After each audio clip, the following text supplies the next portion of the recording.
Bienvenidos a Reflexiones para la Enseñanza y el Aprendizaje, el espacio donde exploramos juntos las tendencias, desafíos e innovaciones de la educación superior. Con cada episodio, le invitamos a reflexionar y encontrar nuevas maneras de aprender y enseñar.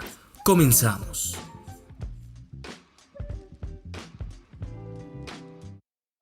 Sean bienvenidos todas y todos a nuestro podcast Reflexiones para la Enseñanza y el Aprendizaje, creado por el Centro de Enseñanza, Aprendizaje y Trayectoria Profesoral CEAP de la Universidad del Rosario, y quien les habla, David Avellaneda.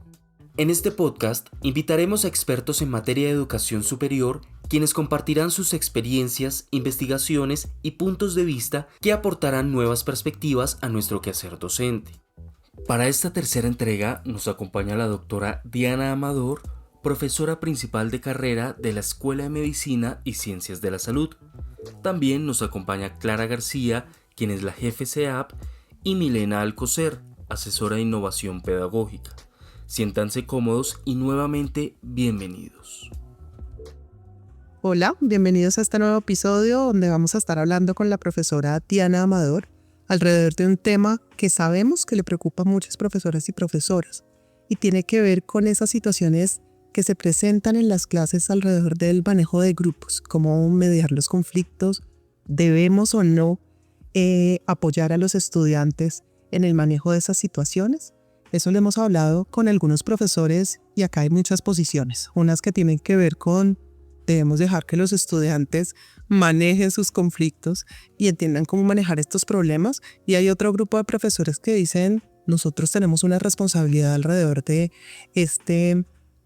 apoyar el desarrollo de las competencias blandas en los estudiantes.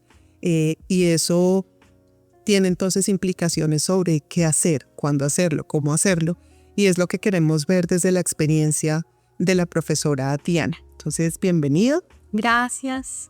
Nos acompaña también Milena Alcocer, nuestra coordinadora de desarrollo profesional en el CEA. Buenas tardes. Y pues empecemos de una vez. Diana, ¿cómo estás? La idea es que nos puedas contar un poco cómo fue esta experiencia, cómo surgió y luego sí podemos entrar a hablar de cuál fue la estrategia que aplicaste. Bueno, te cuento un poquito como el entorno alrededor de la comunicación para Escuela de Medicina. Yo soy profesora en medicina, en enfermería y en ingeniería biomédica y pues son cursos y dinámicas diferentes, pero lo único que sí es aplicable para todos es que sí o sí tenemos que trabajar en equipo. O sea, en salud, tener una buena dinámica de grupo es fundamental para el beneficio no solo de los pacientes, sino que las ideas se lleven a buen curso en investigación o en ingeniería o en el desarrollo de dispositivos. Entonces, cada una de esas cortes tiene características un poco diferentes, intrínsecas a ellos. Las cortes de medicina son cortes de 160 estudiantes, entonces manejamos grupos grandes que dividimos a veces en grupos más pequeños, pero la característica general es que tenemos grupos grandes. Los otros dos, o sea, enfermería y la corte de ingeniería biomédica, en general se mueven alrededor de 25-30 estudiantes. Entonces, eso de entrada nos da para toda la corte un grupo más pequeño. Pero, ¿cuáles son las particularidades? Los estudiantes de ingeniería vienen desde la escuela, porque es un programa conjunto, entonces nosotros no hacemos el proceso de admisión y los tenemos un poco de visita algunos días a la semana. Y los de enfermería son estudiantes que vienen de diferentes poblaciones. En general son poblaciones que trabajan, que tienen ya, digamos, avanzada también su vida personal de alguna manera. Varios son papás o mamás y entonces eso crea como unas dinámicas dentro de los grupos que hacen que los procesos de educación, si bien están en la quinta, los profesores somos pues prácticamente los mismos y las asignaturas pueden ser las mismas, pues tengan que tener un abordaje completamente diferente para el desarrollo de los cursos. Entonces, ahí viene el truco de cómo hacemos para que podamos desarrollar los laboratorios, cómo hacemos para lograr desarrollar los casos, porque nosotros trabajamos por aprendizaje basado en casos, cómo hacemos para que ellos se integren bien entre ellos.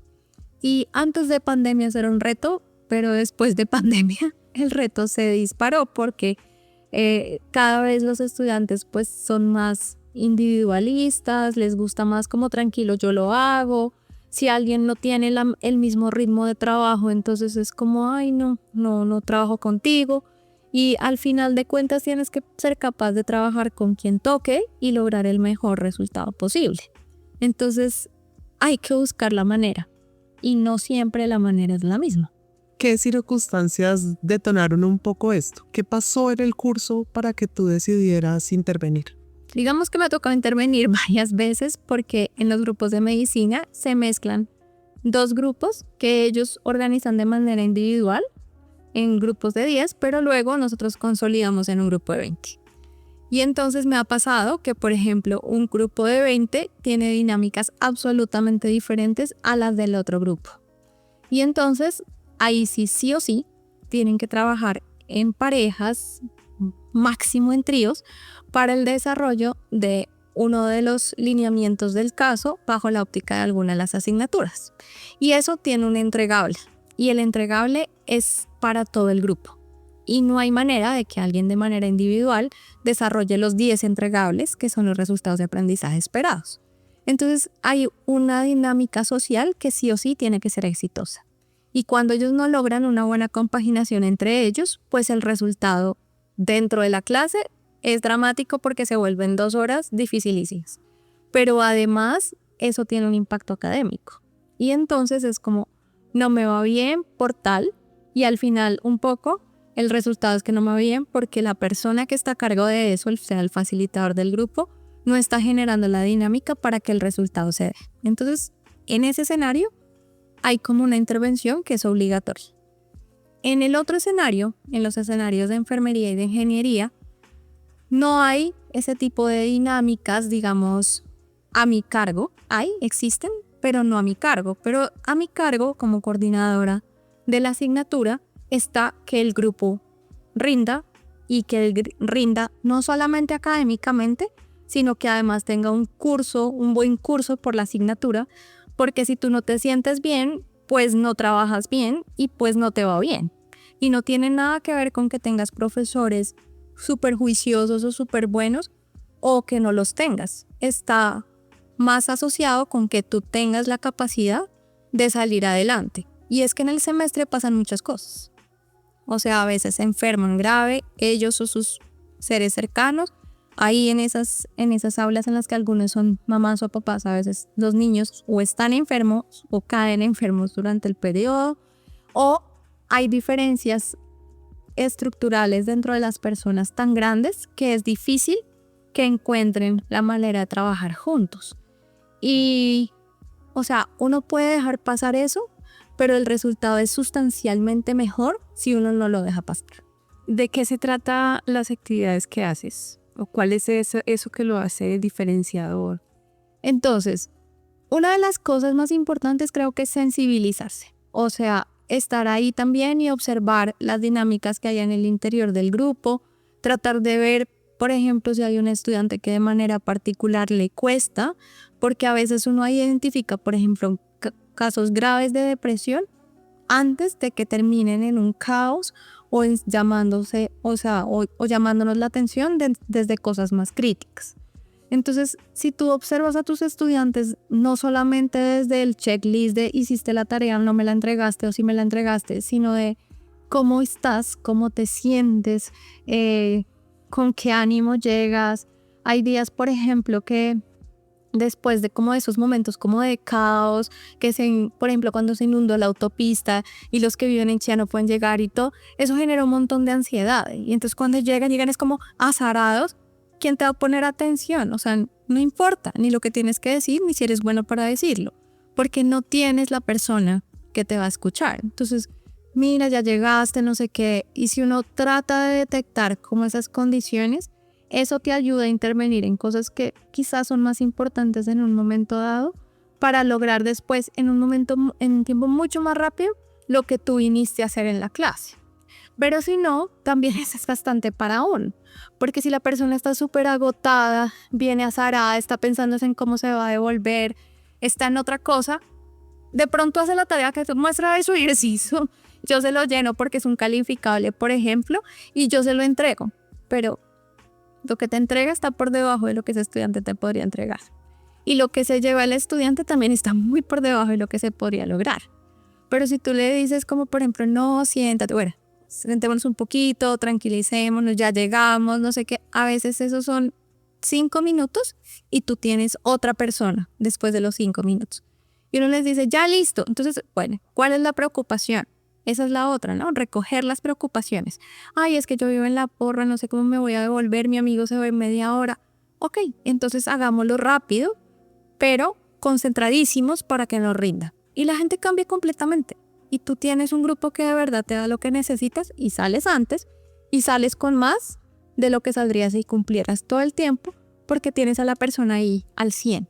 Entonces, un poquito identificar también la necesidad del otro como persona en el proceso también te ayuda a ti a no desgastarte en procesos que, o sea, que se vuelven es como un checklist de cumplir en que hice el taller, hice no sé qué, dicté la clase, hice no sé qué, para personas que a lo mejor no lo van a aprovechar y no van a tener la oportunidad tampoco porque la oportunidad está dada también un poco por la circunstancia. Entonces, ahora, esto es un día, ¿no? Colapsó la autopista, no pude llegar, caos, no sé qué. Pero hay grupos en los que tú detectas que reiterativamente hay, por ejemplo, digamos, situaciones de roce o grupos que se sientan particularmente aparte o personas que tú dices colaboremos y, uy, no, o sea, prefieren el cero que trabajar juntos. Y detrás de eso a veces hay un montón de cosas que me importan. Entonces, cuando tú encuentras la manera de que ellos puedan comunicar, eso saca completamente las cosas, porque a veces es que yo pensé que tú me odiabas. No, tú fuiste el que me odió primero y es como, ¿qué? O sea, ¿nunca les ha pasado nada? No. Y es como, ¿pero qué es lo que pasa? Entonces a veces también es como, es que ella me mira feo, es que, y cuando uno pone eso sobre la mesa y se resuelven, al final son conflictos menores que están causando problemas mayores. Ahora, por supuesto, a veces no son conflictos menores y a veces son cosas un poco más complejas que además la universidad tiene todas las herramientas para atender. Entonces, ok, también identifiquemos esas condiciones difíciles y pongámoslas en el escenario que es también para poderlas movilizar y sacar adelante. Tú hablaste de algo muy importante y es como la necesidad de conectar con los estudiantes porque eso termina resolviendo muchos temas. ¿Qué has probado para lograr conectar con los estudiantes y que ellos comuniquen eso? Creo que lo primero es observar. O sea, si tú observas y con atención y los escuchas, ahí ya está la primera herramienta para saber qué es lo que está pasando. O sea, hoy tenemos un mal día y yo llegué a clase y justo me los topé en el mal día, o hay algo dentro del grupo que no está funcionando. Y lo que no funciona a veces tiene que ver con las personas. Muchos conflictos no los dejan salir del trabajo, no pueden llegar, tengo hijos enfermos y claro, se junta una bolsa de gente con problemas que hace cada uno. Pero a veces también son dinámicas dentro del grupo. Entonces, yo he probado, digamos, que hacer, a veces hay una cosa que se llaman los mapas de empatía, que de hecho lo describimos en una reflexión pedagógica, que es como una figura en donde hay unos puntos específicos que tú le pides a la gente que escriba de manera libre. Entonces, eso a veces ayuda a encontrar como puntos álgidos que confluyen para todos. Entonces, ¿tú qué ves? No, yo veo que todo el mundo es envidioso, yo veo que no sé qué, o yo veo que Periquita está siempre sacando provecho de X o Y situación. Cuando tú ves eso en 5 mapas, probablemente Periquita sí está sacando una ventaja de una situación y probablemente si intervenimos eso, también se van a aliviar las presiones en los demás. Y lo otro es que aparecen como unas percepciones de justicia o de igualdad que también traen paz al funcionamiento de los equipos. Porque, no, es que es el preferido porque siempre entrega más rápido y porque no sé qué. Y eso empieza a generar, uno, todos odian al preferido, que es mal, porque se supone, si es el mejor estudiante de la clase, pues todos deberían apoyarse en el preferido. Segundo, el preferido no debería ser preferido, debería ser el que tú utilices para jalar a otros. Y tercero, el preferido empieza a tomar una conciencia como de predilección y los demás una conciencia, no importa qué hago, jamás me van a poner carita feliz. Entonces van a rendir por debajo de lo que pueden y vamos a obtener menos de lo que podríamos obtener de esos estudiantes. Entonces, cuando uno detecta como esos conflictos dentro de los grupos y uno los atiende, eso relaja muchísimo las dinámicas. A veces no es tan fácil como, ay, qué casualidad que de buenas me apareció en todos los mapas. Entonces uno pues pone los mapas y se da cuenta que hay muchos conflictos, pero que son conflictos muy individuales. Entonces, perfecto. Remitimos a pacto, remitimos a psicología, remitimos a Cora, porque a veces hay cosas que requieren como atenciones más, digamos, más profundas, y eso igual ayuda, pero tú ves que no avanza. Tú ves que las dinámicas de los equipos no se dan y que un grupo que debería ir a un ritmo mejor se te está colgando. Entonces, otro día también lo que hice fue aprovechar la estrategia del Lego Serious Play para identificar los problemas de comunicación más importantes y de pasada que ellos mismos hicieran como acuerdos de acuerdo a lo que identificaban como qué es lo que más te molesta. Entonces ellos identificaban y había cosas que ellos hacían y yo no sabía que eso te molestaba, pero entonces la identificación dice, ay no, perdón, yo soy lo que hago eso siempre, no lo vuelvo a hacer. Y eso los demás eran como, ay gracias, pero ¿quién le iba a decir a esa persona que eso que hacía resultaba tan molesto? Entonces el hecho de sacar los escenarios de las personas y ponerlos sobre las estructuras ayuda mucho a que haya como pues una oportunidad de decirle al otro, sin decirle directamente, que hay algo que me molesta de lo que está pasando. Y eso pues también genera acuerdos que ayudan. Y en esa corte en particular era muy complicado. Ya habíamos hecho los mapas de empatía no mostraban nada, hicimos algunas estrategias de unos juegos de integración, volvimos a aplicar los mapas de empatía y ay, qué dicha, pero no mostraban nada, las dinámicas seguían rudas, difíciles, los resultados de aprendizaje por debajo de la óptica, a veces había respuestas un poco cordiales entre el grupo y entonces era como, pero ¿qué es lo que pasa? Entonces ahí nos permitió también como identificar qué cosas íbamos a hacer o nos íbamos a comprometer como equipo a hacer diferente. Y eso es clave. O sea, a veces uno no va a salvar el mundo, pero generar acuerdos de convivencia también le hace a la gente sentirse en un espacio seguro y eso creo que las aulas deben ser espacios seguros para los estudiantes y finalmente de alguna manera están a cargo nuestro. Entonces decirle al estudiante, acá puedes decir lo que tengas que decir porque yo estoy acá pendiente de tu seguridad como persona emocional, de tu proceso de aprendizaje, también los libera a ellos muchísimo y los acuerdos al interior del grupo, por ejemplo, en los grupos les dice, bueno, ¿qué acuerdos vamos a hacer? Entonces todo el mundo va a presentar a tiempo, todo el mundo se compromete a presentar a tiempo, todo el mundo va a entregar un resumen. Todo el mundo va a entregar un resumen. Y el que no entregue el resumen, entonces tiene la segunda oportunidad en tal fecha. Porque necesitamos estudiar con eso. Entonces, exponer esas como 2 o 3 o 4 necesidades puntuales para ese grupo ayuda mucho al trabajo y ayuda a los demás a la tranquilidad de que sus expectativas respecto a lo que van a obtener en ese grupo pueden ser. Muy importante lo que nos muestras. Yo creo que esto evidencia la importancia de trabajar el tema emocional en el aula, que no es algo solamente de decirlo como de discurso, sino realmente llevarlo al aula e integrarlo en nuestras actividades pedagógicas. ¿Cómo llegaste al Lego Serious Play y por qué el Lego Serious Play en ese escenario? Bueno, yo llegué al Lego Serious Play porque hubo una convocatoria para facilitadores y me inscribí, pues había que hacer como un ensayo de por qué uno quería y yo mandé mi ensayo y pues dentro de los que pasaban no pasaron, pero de repente creo que un poco por suerte se alinearon los astros y quedó justo un espacio y yo iba a la siguiente en lista y bueno, y quedé. Entonces gracias a eso pues pude participar en uno de los talleres de facilitación para certificarme como facilitar del Lego Serious Play. Entonces, pues cuando tienes la herramienta, pues también hay que aprovecharla. ¿Por qué Lego Serious Play? Porque yo lo que quería es que ellos pudieran hablar sin tenerse que enfrentar como personas maduras cara a cara a decirse lo que no se querían decir, a pesar de que fueran personas maduras y menos cara a cara.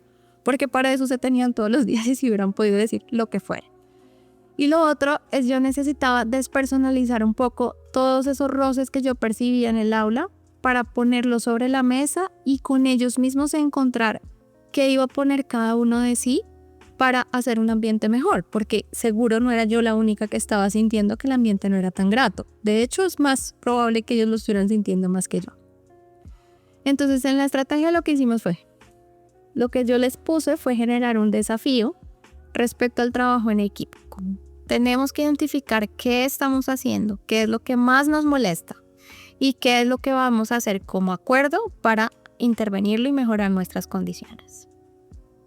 Listo. Entonces, pues yo usé la estrategia de Lego Serious Play, pero creo que al final lo importante es eso. O sea, buscar una estrategia que te permita decirle a los demás lo que te tiene mal, incómodo, sin exponerte y que luego se te devuelva, pero también sobre eso tener la oportunidad de construir unos acuerdos que nos ayuden como microsociedad en cada uno de los espacios a generar condiciones de trabajo mejores.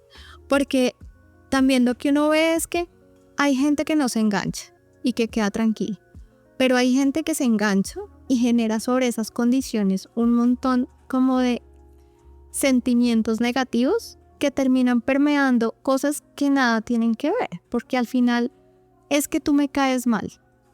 ¿Qué importa si estamos en un salón y estamos trabajando alrededor de una cosa que casualmente nos gusta a las dos o a los dos?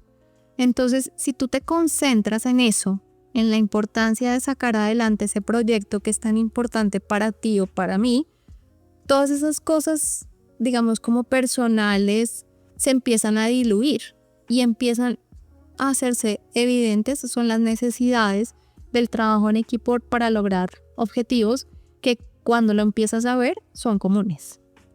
Y entonces ahí eso relaja porque no estamos, yo a veces les digo, es que no estamos haciendo parche para una fiesta. Cuando estemos haciendo parche para una fiesta buscamos a los que nos caen mejor, nos parecen más chistosos y no sé qué.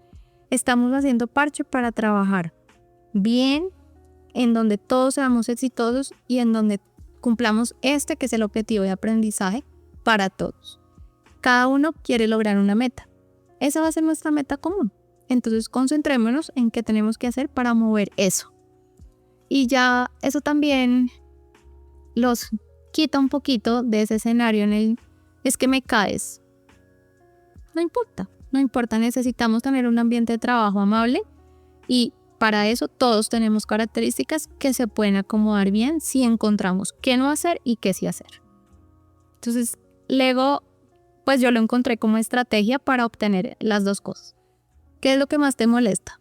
Entonces hicimos una identificación de puntos álgidos. Ok, ahora, ¿cómo vamos a hacer para que todas esas cosas se articulen y nos den una ruta en la que el trabajo fluya? Entonces vamos a trabajar de esta manera, yo creo que es importante tal otra, y construimos así como un mapa de las cosas que eran importantes mantener por fuera de esas percepciones y de esas cosas de opinión para que nos fluyera el trabajo. Y la verdad es que eso funcionó súper bien. O sea, se expusieron dificultades personales que llevaban calladas mucho tiempo y que los demás a veces ni siquiera sabían que existían. Y, por ejemplo, penalizaban muchísimo a alguien que no había cumplido, pero esa persona no había cumplido porque estaba enfermo, pero nadie sabía, ¿sí? Cosas como esas. Entonces, relajó un poco como ese proceso de juzgar sin saber. Y lo otro que fue lindo es que ellos empezaron a encontrarse más como personas, como equipo de trabajo, y las dinámicas empezaron a fluir muchísimo mejor, tanto en el grupo general como en los subgrupos que trabajaban en los casos. Y esa cohorte ya está grande, ya está como en los semestres avanzados, y yo he tenido oportunidad de volver a conversar con ellos y es lindo porque los veo casi siempre a muchos juntos. Digamos, la corte es de 22, pero tú ves a 18 juntos. Y 18 juntos conversando en el almuerzo, ay, no, vamos a no sé dónde. Cuando tú le dices a uno, la información se transmite muy rápido, ellos están pendientes de lograrlo todos. Entonces, no creo que se hayan caído bien ahora todos, ni mal, sino que sí, lo que siento es que la oportunidad para comunicarse ha mejorado. Y yo creo que eso es parte del trabajo que uno debe hacer en el aula, mejorar las oportunidades de comunicación. Porque no hay ninguna profesión en la que tú, sin comunicarte, logres los objetivos. Siempre tienes que comunicarte con otro. Y si tú no puedes, porque no tienes las herramientas o porque te cuesta justo por dinámicas en el ambiente en el que te desarrollas, pues eso te va a hacer falta. Y a la hora de trabajar, eso se va a notar. Entonces, si tu compromiso es sacar profesionales idóneos, pues que no lo hagas, también va a restar un poco en lo que podrías obtener de ese profesional en el futuro.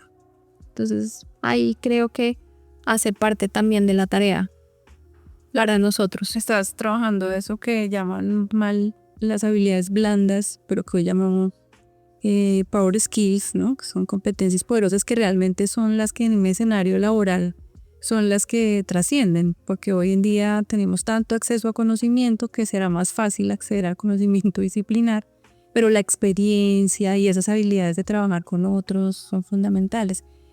¿Cuáles consideras que son, pues en ese sentido, cuáles consideras que son esas habilidades que más trabajas en esa estrategia que tú aplicaste o estás trabajando o estás desarrollando? Yo los molesto mucho con el lenguaje asertivo.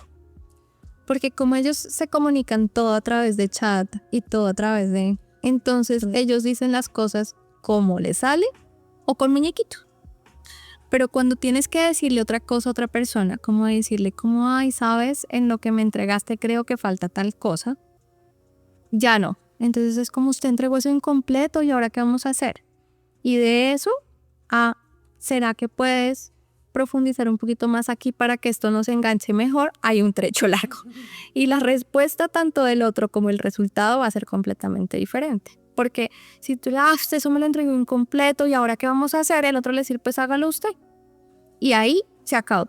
O sea, ni el que lo estaba haciendo tiene oportunidades de hacer mejor su tarea. A lo mejor incidentalmente pensó que eso de pronto no hacía parte de lo que estaba trabajando, por ejemplo.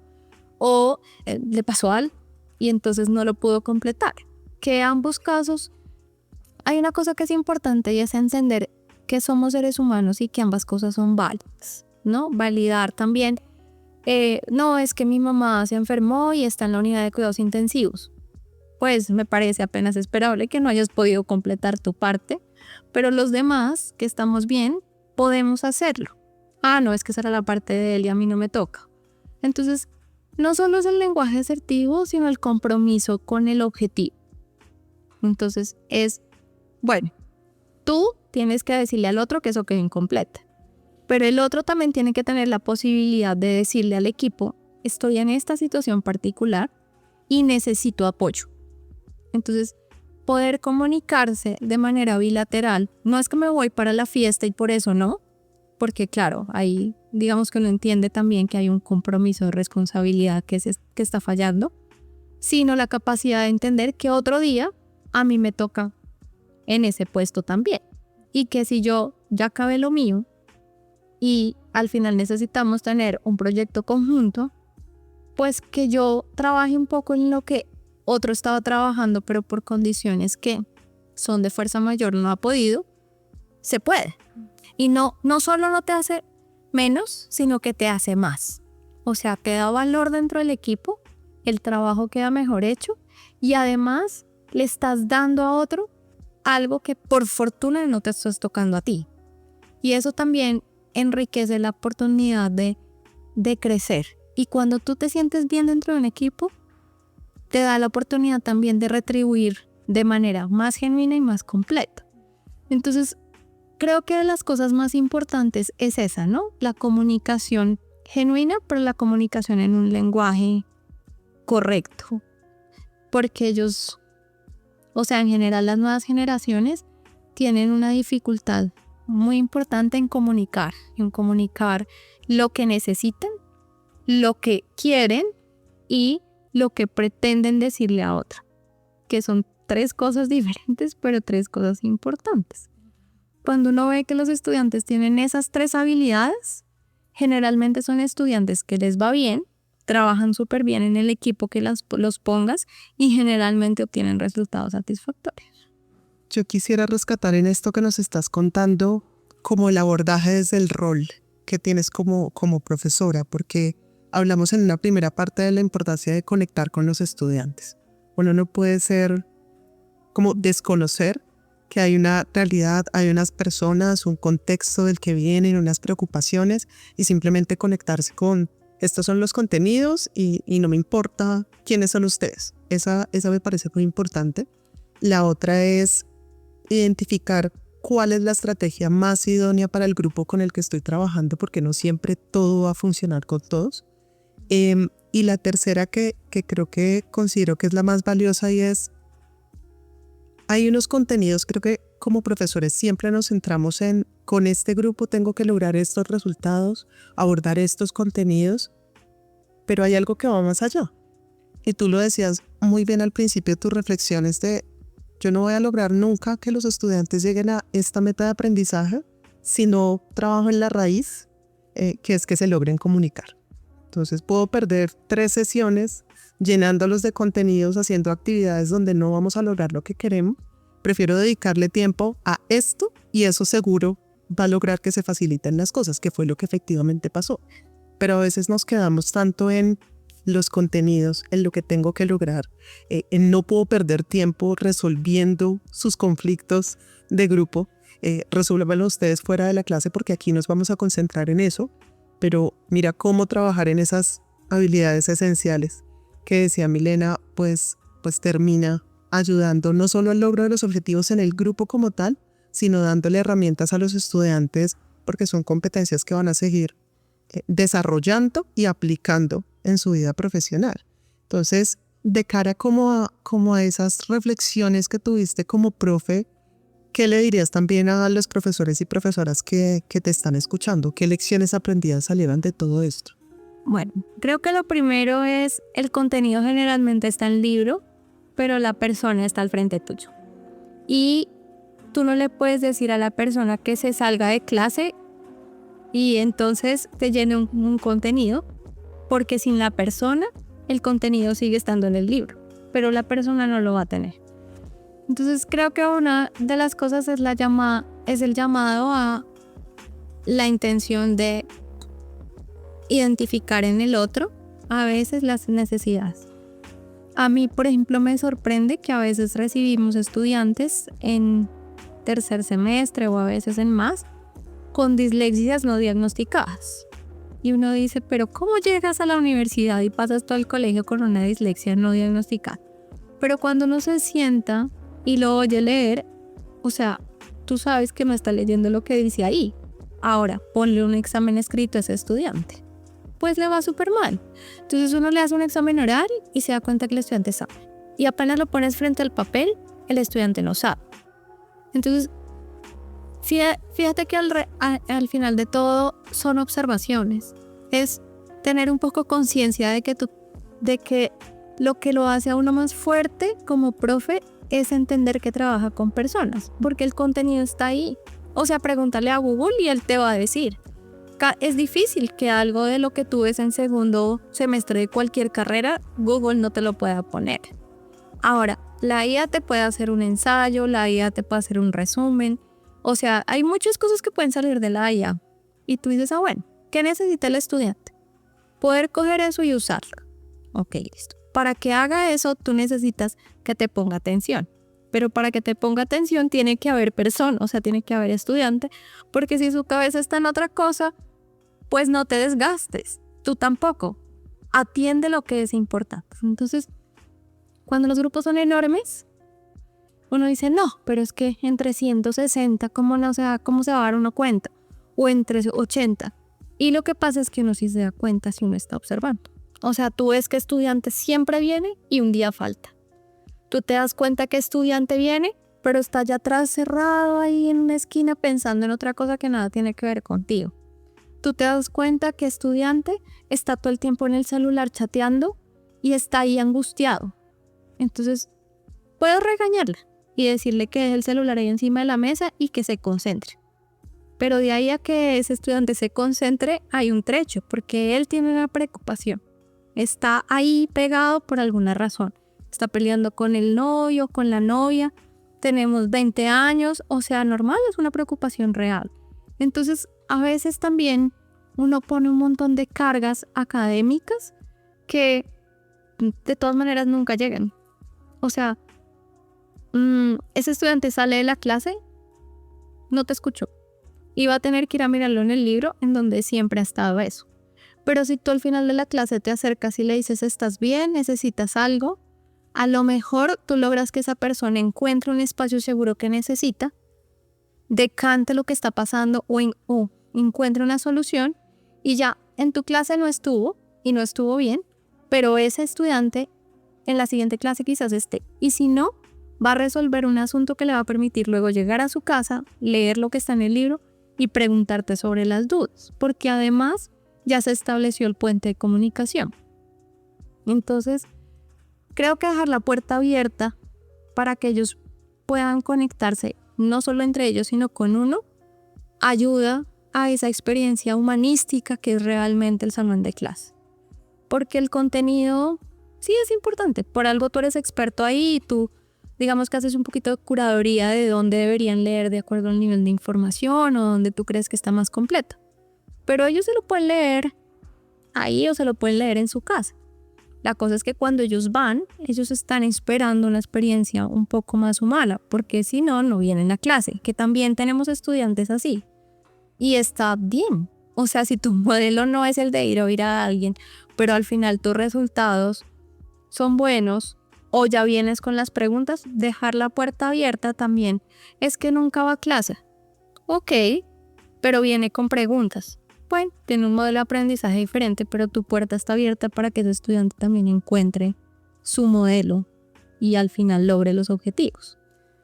Entonces, creo que realmente lo importante es dejar los espacios de comunicación abiertos y si no los ves, buscar la manera de conectarlos o contigo o entre ellos según sea el caso, pero que siempre, y eso además los protege porque actualmente tenemos un tema de salud mental y un tema de frustración y manejo del abordaje de problemas que es difícil y realmente cuando uno deja esos espacios a veces uno logra rescatar cosas que son más importantes.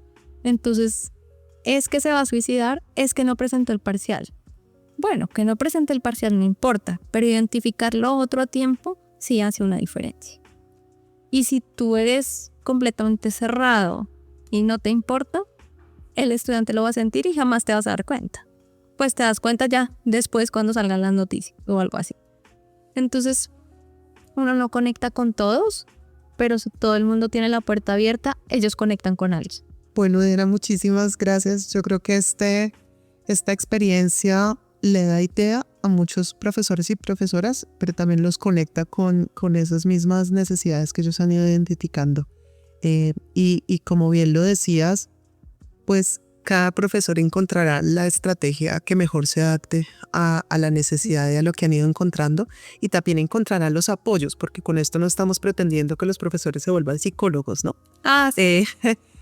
Ni expertos en primeros auxilios psicológicos, pero sí en encontrar los apoyos, que no necesariamente siempre va a tener que ser ir a Cora, ir a todos los servicios que tenemos en la universidad, sino que hay cosas que podemos identificar que están en nuestras manos como profesores y que podemos intentar entonces solucionar con esta conexión.